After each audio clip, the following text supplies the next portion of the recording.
Riwruok mar Comid Kenya ka otenore kod migawo mar somo tiyo kod piem mar wacho kod ndiko kisungu e kind jopuonjre kaka yo mar jiwo jopuonjre bedo e sikunde kendo duoko piny kwan mar jopuonjre maweyo somo e kore.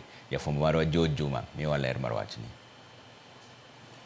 Kwan jopuonjre maweyo sikul kapok otieko somo e skunde mag primar kaachiel kod sekondar osebedo ka medore e pacho kae.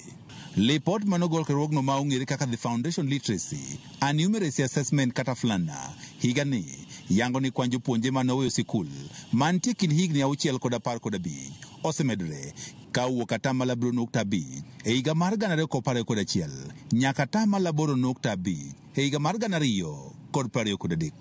Kwan malo mag jopuonjre maweyo sikul e kore bedo sinenore e kaunti ma Migori ka lipot mowuok kuom migawo mar somo wacho ni jopuonjre mantie kind atamalo 10 nyaka 15 pod weyo sikul e kore e kaunti ni.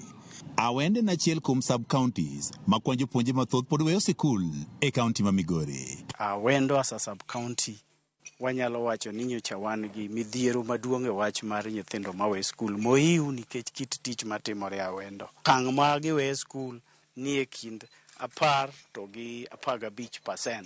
Kwan maduong' mag jopuonjre maweyo sikul osetudi kod ageta mathoth ma jopuonjre koro kale ma oting'o chan jopuonjre ma ok tim maber e klas kaachiel kod mamoko. Ei Kuria nyithindo mitero nyangu bang' nyangu nyathi bedo kong'eyo ni en ng'ama duong' kendo oseromo inyalo kende. Koro mano miyo nyithindo we dhi skul. Mar ariyo, nitie nyithindo madhi e tich kapod gitindo. Kuonde mamoko iyudo ka nyithindo dwaro dhi mag doniang'. Kaka yo mar duoko piny kwan mag jopuonjre maweyo sikul e kore, riwruogno mar Comid Kenya ka otende kod migawo mar somo ochako tiyo kod piem mar somo kaachiel kod ndiko kisungu e kind jopuonjre kaka yo mar duoko piny kwan jopuonjre maweyo sikul e kore. Omiyo wayiero grama kata kisungu nikech mae gima kuonde duto nyathi timo penj gi grama kisungu, nyathi wuoyo e skul gi kisungu.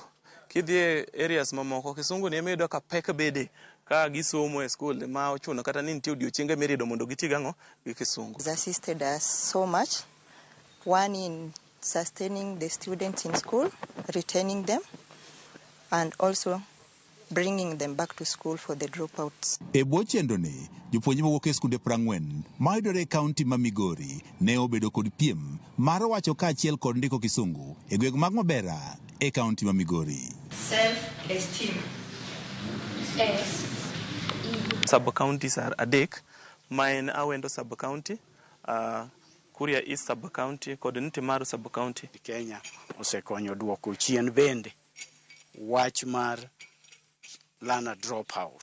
Tobias wuon riwruogni mar Comid Kenya wacho ni nyithindo manyalo wacho kisungu kaachiel kod ndiko bedo kod chia mar somo ka ipimo kod mago eko mayudo pek e wacho kaachiel kod ndiko kisungu. Nyathi ni e klas ma nyathi nyalo wuoyo dho ngere gijiwore kendo bedo gi chir mar bedo somo. Geno ni romo machal koda ma bende koro kelo gante migepe mopogore opogore mar twak e yore matika getani koro dhi konyo kaunti ma Migori e duoko piny kwan jopuonjre ma koro weyo sikul. George Juma, Ramogi TV, Migori.